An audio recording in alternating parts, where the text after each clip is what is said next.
I grew up in the south of Italy, where I graduated in law and specialized in European Union law and economics.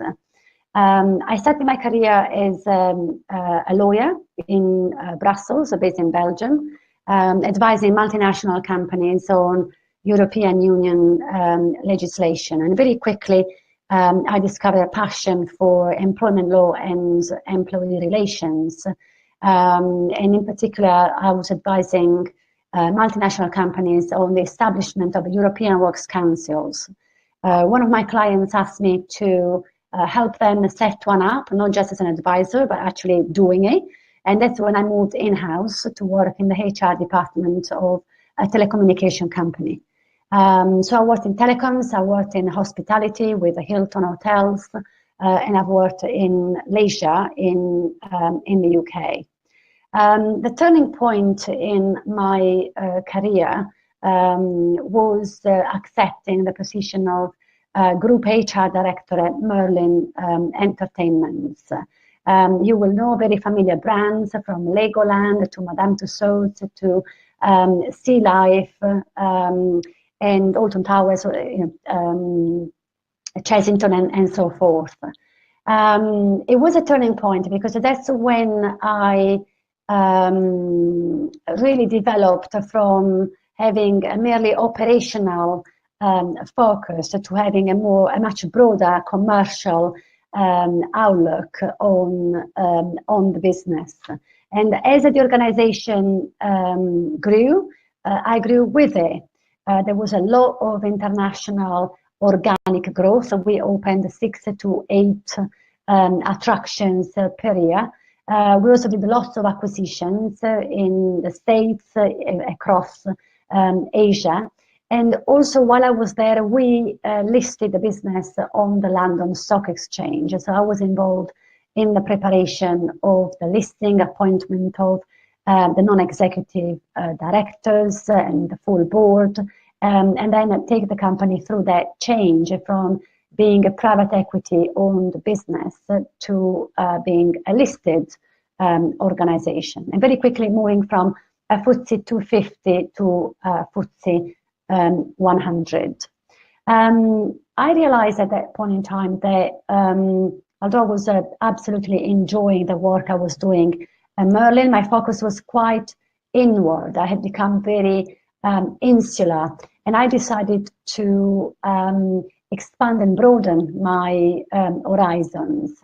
And first of all, I looked to get involved into charity work. I came across the work the Prince's Trust does in aid of disadvantaged young people.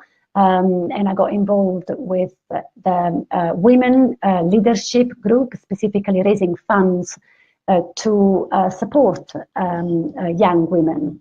I acquired the skills I didn't know I had. I became very good at asking for money and persuading people to sponsor a variety of different development programs for disadvantaged young women.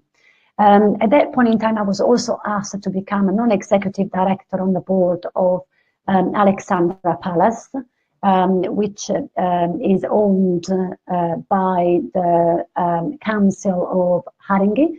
And I was at that point exposed to audit committee meetings, remuneration committee meetings, and a whole variety of governance scenarios in a quite small organization. Very quickly after Merlin's IPO, I was approached by a headhunter to become a non-executive director and chair of Remco at Poundland. I joined Poundland just before the listing. So I looked at IPOs from two perspectives. The first time around as a group HR director from an executive perspective when I was at Merlin. And then I looked at IPOs as a non-executive, as a chair of Remco at Poundland. So the kind of, at that point, that's when I guess I started to make the transition from being an executive and becoming a non-executive director. I was exposed to shareholders, I was exposed to analysts, and I was involved in the whole process of appointing brokers and putting together the prospectus. I was a part of a very small team, both at Merlin and then at Poundland. They did all the preparations for life as a listed business. So in April 2016, I left Merlin and I decided to embark into a plural career. So currently I have a number of different roles. I am on the board of Mother Care, where I also chair the remuneration committee. I'm also on the board of a company called SD Works, which is the second largest payroll provider in Europe. It's a company based in Belgium, but is a European business with operations across a variety of different European companies.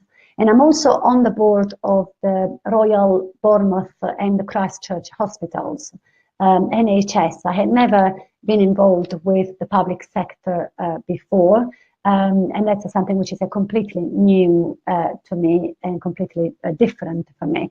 I am a board mentor for Critical Eye, which means I get to mentor a variety of different C-suite executives, and I chair the Women in Hospitality, Travel and Leisure review to progress the diversity discussions across the leisure and entertainment sector. So a few thoughts and a few reflections I would like to share with you about my journey and about what I have learned, and really sharing my experience with you. In terms of my career, I made a conscious decision at one point in time when I was at Merlin. I wanted to broaden my career. I didn't just want to be a human resources director. I wanted to be a commercial HR director.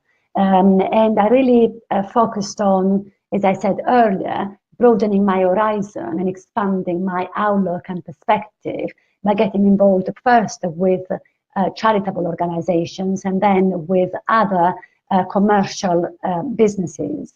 And so the reflection there is really to try and think what kind of gaps you have in your experience and try and plan for your next career move, and try and plan to get the experience that you might be missing, or develop the skills that you may have not had a chance to develop. Another reflection, thinking back about my experience, has been all of my roles, executive, but also specifically non-executive roles, have come to me via headhunters. So one kind of critical lesson is to make sure that you establish, if you don't have any, or develop some strong relationships with a variety of different executive search firms. There are the big ones that you will know very well, the Spencer Stewart, Russell Reynolds, Egon Zehnder of this world, but there is a whole variety of other search firm companies that get to help organizations appoint non-executive directors. So make sure that you have a variety of contacts in the executive search world, because my experience has been most roles these days come via a thorough recruitment process. There is a lot of talk about networking, a lot of talk about contacts and relationships and knowing the right people. I think for me, networking is really about, again, broadening your horizons, getting to meet a lot of people across a variety of different sectors to help you really clarify what type of role you are after, what type of company you will really enjoy being a non-executive director for.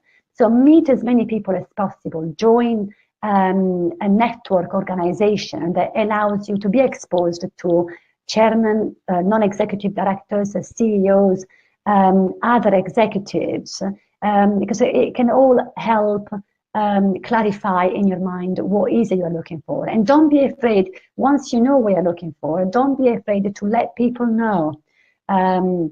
People make lots of assumptions about you, about what you have done, about what you want.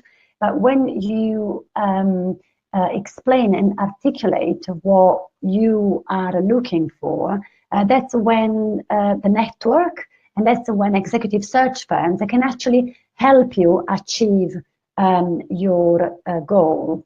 Last week I was on the train going back home from London to Poole. I met a friend of mine who is an executive headhunter, and I told him I was looking for another NED role to add to my portfolio. And his reaction was, "Oh, I thought you were at capacity, you couldn't do any more." And actually, when I clarified I could do one more, very quickly, in a matter of 48 hours, he has called me with 2 potential roles. So make sure that once you know what you want, you talk to people about that. And you talk to as many people as possible, because you just never know where that next role might come from. And when you think about what a non-executive director role is about, with, for somebody with a background similar to mine, so coming from the HR profession, it's very, very likely that you will be approached to become chair of REMCO. So having experience in remuneration matters is certainly an asset, and is something that if you haven't got that experience, and if your aspiration is to become a non-executive director, I would encourage you to build that experience.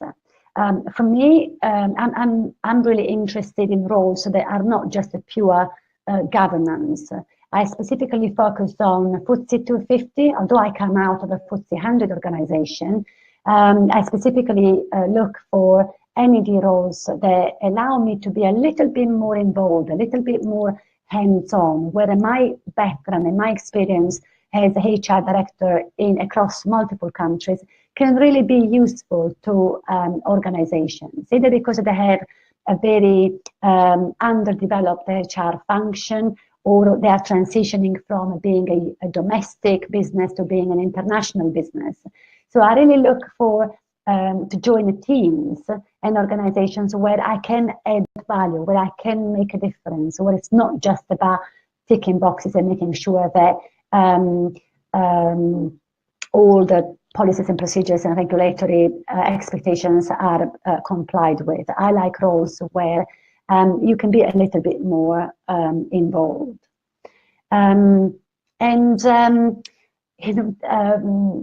Looking for NED roles takes time, and my experience has been you go through lots of roles, and I would encourage you to consider doing lots and lots of interviews, so talking to a lot of people, because you get, first of all, you clarify in your mind what works for you and what doesn't work for you, but also helps you deal with rejection. You go for many roles, it's the quantity, it's the quality, obviously, but also be prepared to deal with you are not right for that organization, or that organization is not right for you. It's a quite an intense process, and it is a process that takes time. I left, as I said, Merlin in April 2016, and now I have 3 roles. So it's been very busy for me over in particular the last 9 months, specifically with Mother Care, putting in place a new remuneration policy. But now I've got the capacity to do another role, and you have to kiss a lot of frogs before you find your prince, and it takes time to find the right role. So the final message for me is be prepared to invest time in the process while you are in an executive role, but also be prepared to wait until the right opportunities come along and come your way. Thank you very much for listening.